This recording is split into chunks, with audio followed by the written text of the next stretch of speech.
आज मैं बताता हूँ किडनी होती क्या है और किडनी कैसे वर्क करती है और क्या कंडीशन होती है जब किडनी फेल हो जाती है, खराब हो जाती है। दोस्तों आज मैं इस सारे विषयों के बारे में डिस्कस करूंगा। दोस्तों पहले आप जान लीजिए कि किडनी की संरचना को।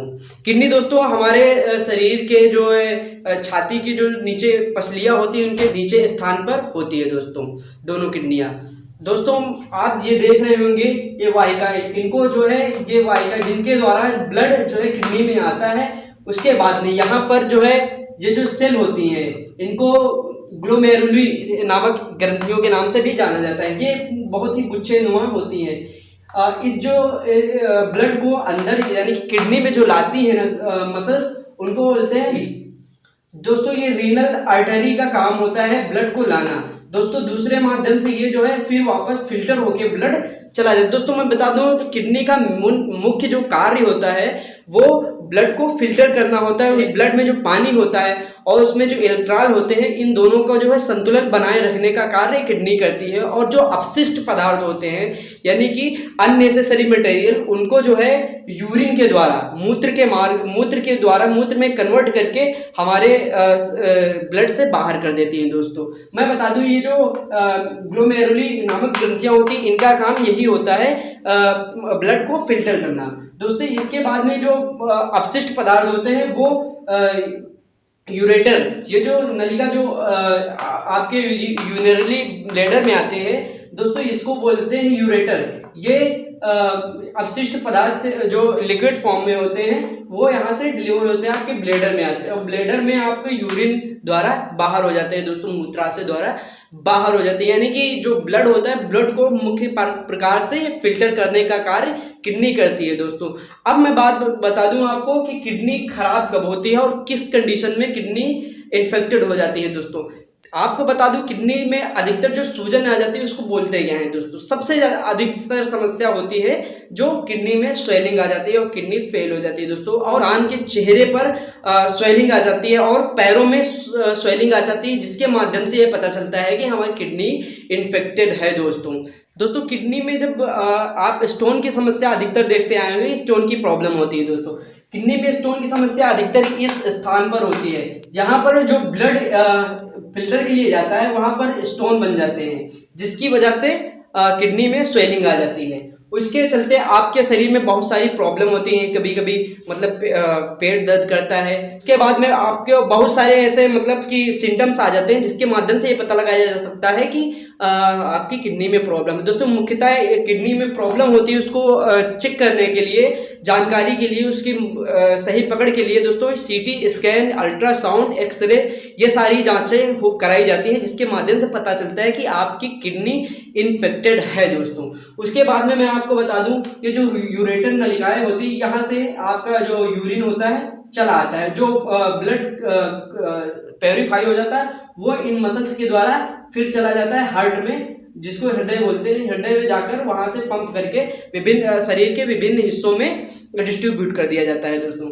आपको बता दूं जब किडनी होती है तब ये जो ग्लोमेरुली नामक क्या कहते हैं वाहिकाएं होती हैं, जो प्योरीफाई वाली सेल होती हैं, ये इन्फेक्टेड होती है, इनमें स्वेलिंग आ जाती है। कभी कभी होता है कि इनमें पानी अधिक मात्रा, इलेक्ट्रॉल की अधिक मात्रा हो जाती है, जिसके कारण किडनी में स्वेलिंग आ जाती है। और किडनी में स्वेलिंग आती है दोस्तों, उसके बाद में शरीर पर भी काफ़ी ज़्यादा असर पड़ता है। दोस्तों ब्लड को प्योरीफाई करने का कार्य जो वाहिकाएं करती हैं उनको ग्लोमेरुली नामक वाहिकाएं करती हैं, जिसकी वजह से इनमें जब पानी फिलअप हो जाता है, इस बीमारी को हम ग्लोमेरुलोनेफ्राइटिस के नाम से जानते हैं, जिसको ग्लोमेरुलोनेफ्राइटिस बोलते हैं। दोस्तों ये मुख्यतः किन कारणों से ग्लोमेरुलोनेफ्राइटिस जो है ये किन कारणों से होता है, मैं उन कारणों के बारे में डिस्कस करूंगा। Number 1 streptococci. गले में खराश होती है, जब आपके गले में खराश होती है इसमें एक बैक्टीरिया पाया जाता है जिसको स्ट्रेप्टोकोकी बोलते हैं। उसके जरिए ये बीमारी है स्ट्रेप्टोकोकी जो एक बीमारी है, जब ये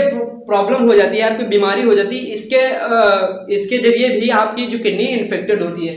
दूसरा आप गुड पोस्चर सिंड्रोम, ये भी एक बीमारी है जिसके कारण जो है आपके एक तो ये बैक्टीरियल इन्फेक्शन है, जो गुड पोस्चर सिंड्रोम है, एक बैक्टीरियल इन्फेक्शन है जिसके द्वारा आपकी किडनी इन्फेक्टेड होती है। तीसरा आपको ल्यूपस आईजीए नेफ्रोसिस है, इसके जरिए जो है आप, ये भी एक रोग है, ये भी एक बीमारी है जिसके जरिए आपकी किडनी इन्फेक्टेड होती है। आप चौथा देख लीजिए, ग्रैनुलोमेटोसिस की एक बीमारी है। ये सारी बीमारी जो होती है इनके माध्यम से आपकी किडनी इन्फेक्टेड होती है। मैं आपको बता दूं, इसके बाद में जो समस्या आती है, ग्लोमेरुली जो कोशिकाएं होती हैं यानी वाहिकाएं होती हैं, इनके माध्यम से जो प्रॉब्लम होती है, स्वेलिंग आती है। एक तो ये कारण हो गए, ये 4 कारण, स्ट्रेप्टोकोकी वगैरह, जिन बीमारियों के द्वारा आपकी किडनी इन्फेक्टेड होती है।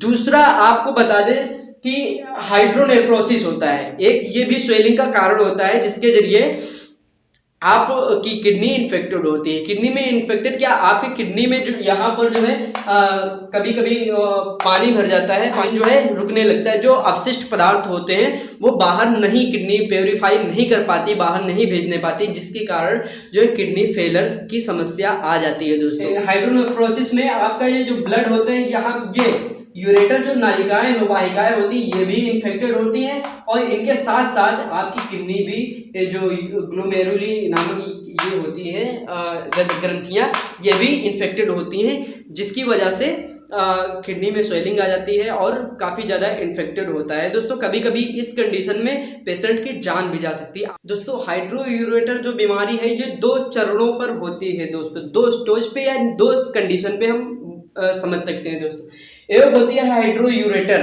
हाइड्रोयूरेटर में होता क्या है कि हाइड्रोयूरेटर में सिर्फ ये जो आपका यूरिन कैरियर होती हैं, यानी कि आपका जो अवशिष्ट पदार्थ लाने का जो कार्य करती है वाहिकाएं, ये ही प्रभावित होती है, ये ही इन्फेक्टेड होती है। हाइड्रोयूरेटर नेफ्रोसिस में क्या होता है दोस्तों, हाइड्रोयूरेटर नेफ्रोसिस में आपकी ये इन वाहिकाओं के साथ साथ जो है आपकी ये किडनी भी इन्फेक्टेड होती है, यानी कि होल किडनी, जो पूरी किडनी इन्फेक्टेड होती है। दोस्तों कभी कभी होता क्या है कि कभी कभी एक ही किडनी, लेफ्ट या राइट, कोई एक किडनी हो सकती है, लेकिन कभी कभी क्या होता है कि ये दोनों किडनियां ही एक साथ जो है इन्फेक्टेड हो जाती हैं। दोस्तों कार्य करना बंद कर देती हैं। दोस्तों हाइड्रोनेफ्रोसिस की जो मिनिमल स्टेज होती है, इसमें बीमारी का पता ही नहीं लग पाता है। दोस्तों बहुत ही मुश्किल होता है बीमारी का पता लगाना। दोस्तों दूसरी आपका जो हाइड्रोनेफ्रोसिस की माइल्ड स्टेज होती है, इसमें बीमारी का कुछ पता लगता है, लेकिन पूरी तरीके से पता नहीं चलता है। दोस्तों उसके बाद में पता लगने के बाद कभी कभी होता क्या है, माइल्ड जो स्टेज होती है हाइड्रोनेफ्रोसिस की, इसमें बीमारी जो है अपने आप ठीक भी हो जाती है। हाइड्रोनेफ्रोसिस की आपकी मेडिरेट कंडीशन में जो मेडिरेट स्टेज होती है हाइड्रोनेफ्रोसिस की, इसमें होता क्या, जो माइल्ड वाले, जो सौम्य वाले जो लक्षण होते हैं वही मेडिरेट में होते हैं।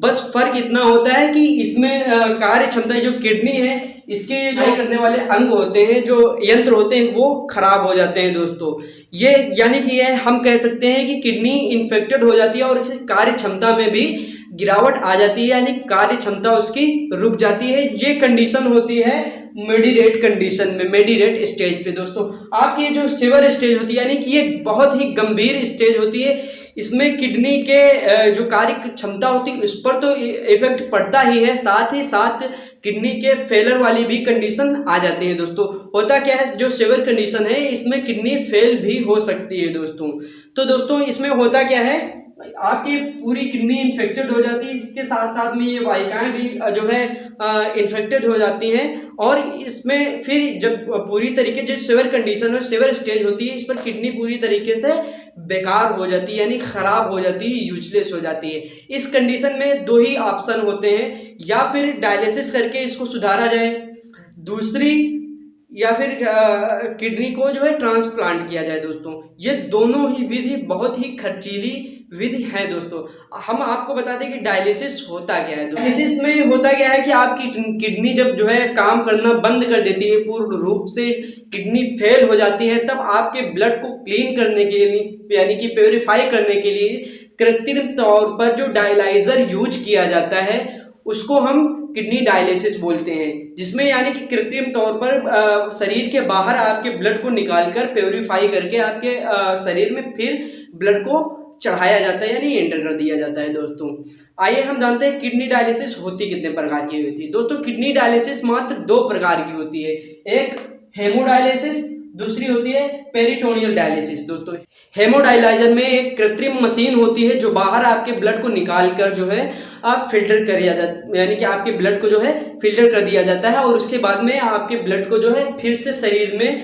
चढ़ा दिया जाता है दोस्तों। लेकिन ये पेरिटोनियल डायलिसिस क्या होता है दोस्तों?